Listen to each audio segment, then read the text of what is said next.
Hi everyone, welcome back to Coffee, Books, and Rain, where I am currently actually having a little bit of iced coffee just in my pretty little sparkly cup.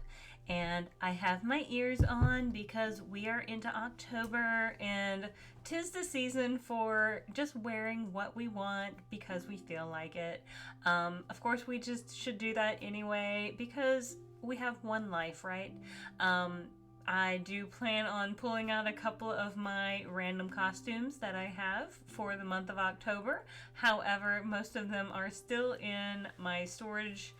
Well, it's a storage closet that I have not too far from my apartment. It's kind of like it is pretty much a closet. It's a 5x5 little room that I have rented in my apartment complex. So most of them are stored in there. So I've just got to go over there, get out that tub of things, and go through it and kind of figure out what I'm gonna wear. I know one of them is like a little red panda costume. It is so cute.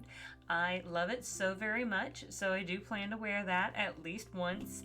I have a Captain Marvel comic book inspired costume that I plan to wear, and a couple other things. So hopefully you'll see those pop up on this channel before too long. And before I get too far into this episode, I do want to say that I do have a winner of the Barnes & Noble gift card. I just haven't found a way to contact them. So I went through my subscribers and I found that I was able to figure out some of my subscribers have their profiles set to private, so I'm unable to see who they are. But again, thank you so much for who you are. And if you're private, I still want to thank you anyway. But if you're public or you have a channel, I've tried to subscribe to most of you.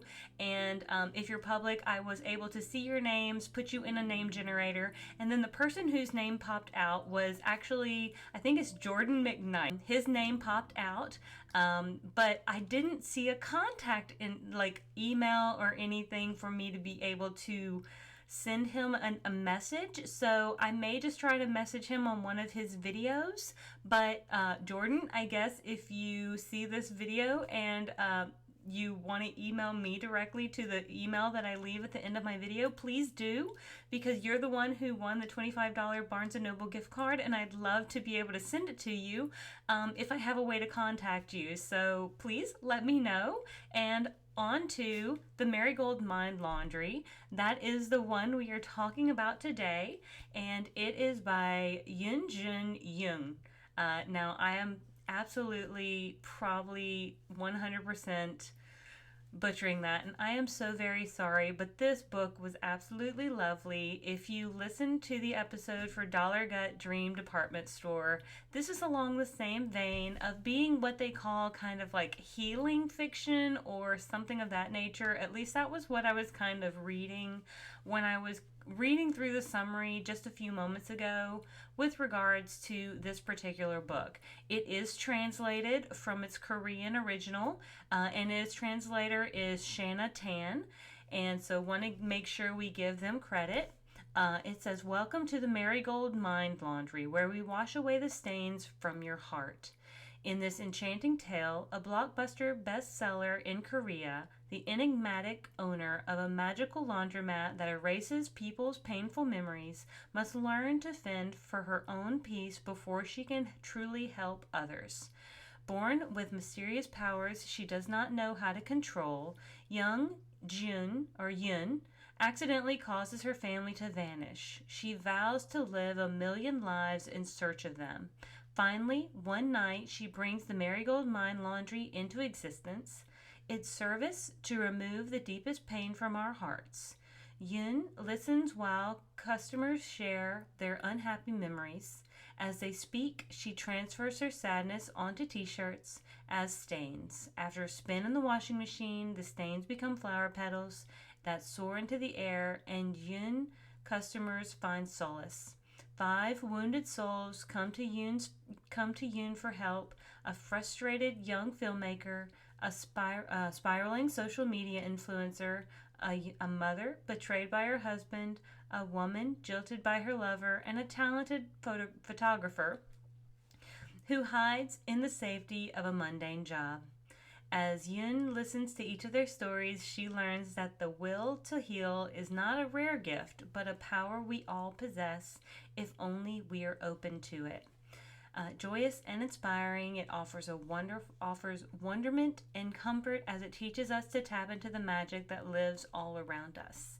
And I thought this was really pretty, really well done. I will say, because it's translated, it can feel as though it doesn't feel incredibly continuous, as though the thought process feels a little broken, if not, and I would say in more of a dreamlike manner.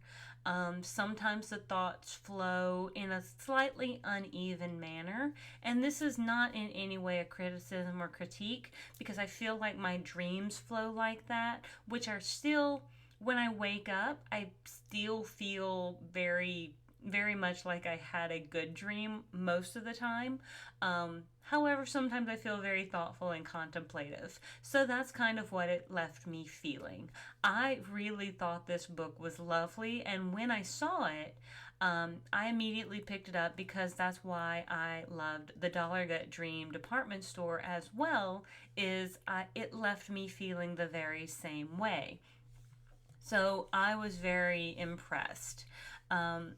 So wanted to go ahead and bring this to the table because I like that sort of feeling of being able to have a place to go and kind of work through your feelings. And I don't know if it's kind of like the therapeutic part of it, but it does feel healing in a way. And I think that is one of the intentions of this genre of literature. As I was reading through a couple of the critiques and comments of this particular book, it seems as though that is the intention, is to be a retreat, and it seems to be a space for a comforting space, according to this particular Alwyn, this particular critique or this particular reviewer, Alwyn, saying dubbed as K healing. It's a genre that's rapidly catching on. So I just want to be sure to give them credit for giving this review, because it felt appropriate to bring this to the table. I didn't know, and that's why this review felt as though it had a lot of good information I didn't fully know, and I didn't want it to sound like I was the expert on this, but it sounded like they may have more insight. So I wanted to ensure that if you guys go to Goodreads, you will see this review, and I want to make sure you know that this is where this is coming from. So please give Alwyn the credit that they deserve. That's why I want to make sure you guys know that that's where I got that from. But it seems as though it is a growing genre. I love it. That's why I read cozy fantasy, cozy literature in general, is there is something so very comforting in being able to, I don't always need a super big hero of a story. I don't always need really big things to happen. I don't need, honestly, I don't always need Avengers to save the day from Thanos or what have you. Sometimes, it can be a small thing. And so in this particular story, we have this woman who, at a very young age, has lost her parents due to her own accidental powers that she has. And her parents have disappeared. And it seems as though she blames herself. Whether it's intentional or not, she has blamed herself for millennia for the disappearance of her parents. And she doesn't know how to let go of that grief. She doesn't know how to let go of that, just any of that guilt. And so she carries that burden with her through these just ages and ages of time. And so one day she creates this Marigold mind laundry where other people can go in order to wash away their grief, where even though she's unable to kind of wash away her own, other people are able to do it. And in turn, over time, she does find a level of forgiveness in herself. She finds that she is able to find the kid in herself again and to find a level of joy in living again. The playfulness, and I think it's through seeing the other people's lives, to hearing their stories, and to knowing the intricate details of what has happened in other people's lives, to know, like, her own suffering. Maybe, yes, it's bad, but other people have suffered too. And so maybe carrying it for as long as she has is not always the correct way. Being able to wash it away, or being able to talk it through with someone, and to finally be able to reach a point of, like, acceptance. I think it is. It's not really like letting go, but acceptance. And then being able to move on in a more meaningful way. I think that's kind of where this mind laundry really comes into play. I know personally, I have quite a lot of experience with therapy. This sounds a pretty good bit like going to therapy, which I fully 100% like recommend, just as a general like good mental health tool. Um, it is very beneficial to have a sounding board of someone you can talk to when things get tough. I know even when sometimes things are good, it's just really nice to have someone who is an unbiased um, space to be able to talk to. In good and bad, I have that person I can kind of link up with, and she kind of knows my crap, but she will call me on my crap. And she is just a very good, level headed person that I feel comfortable talking to about those things. But this particular story feels really good. I will not tell you it's perfect in any sort of the imagination. It is a translated to English book. So again, you're going to have a little bit of, I would say, some difficulty in translation. Like I said, it's not going to flow incredibly smoothly. There are going to feel as though to me, feel as though there are some bits missing, or it feels as though I'm not getting the full picture in the way that I feel as though the author was trying to convey it. Perhaps that is something that is missing in translation. I'm not sure. Wish I knew Korean enough to be able to read it in its original language. I'm sure it's beautifully done, because, of course, it is considered a bestseller at that time, in that particular genre. And so I feel like it is well worth a read if you get the chance to. I've read even, what was it, the Full Moon Cafe, which was really cute with cats. Again, that one, I felt like I needed more story. This one, I still feel like I need more story. I feel like I want more fleshing out of the characters. I feel like I just want a little bit more when it comes to full bodiedness. That's just what I personally want, but that has nothing to do with, I don't think, the author or the content. I think that's a personal preference on my part.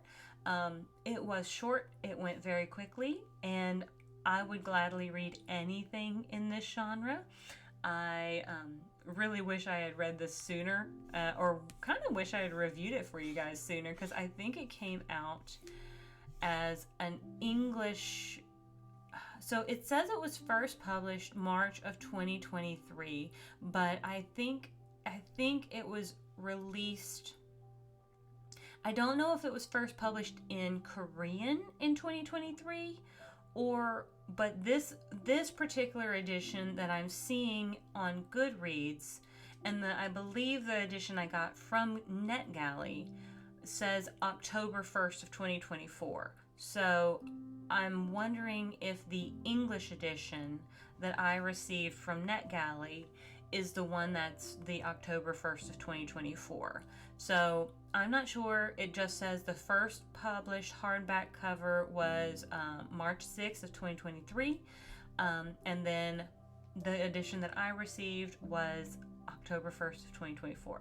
It should be out now. You should be able to find it. It's about 250 pages, so not very long, but well worth the read. So I do hope you will go out and try to find it. If you're looking for something cozy, something very dreamlike, with petals blowing in the breeze, if you like the imagery that's kind of elicited from a lot of Miyazaki films, that's what I kind of feel like I get in my mind with like those petals blowing in the breeze. The sunsets and sunrises, the buses driving past. That's kind of what I feel like you're going to kind of envision. And I feel like it's incredibly pleasant. So, I don't know. I would love if you go out there and tell me what you think. Anyway, thank you so much for tuning in. I hope you'll like and subscribe and stick around for the next couple episodes as we continue rolling towards Halloween. I may try to pull out costumes, like I said, for the rest of the month. Right now, I'm just wearing my Coffee Books and Rain shirt with Argos and Leo. Yep, there's a little Leo. There's a little Argos right there. But anyway, until next time, thank you so much, and I will see you guys on the next page. Have a great one.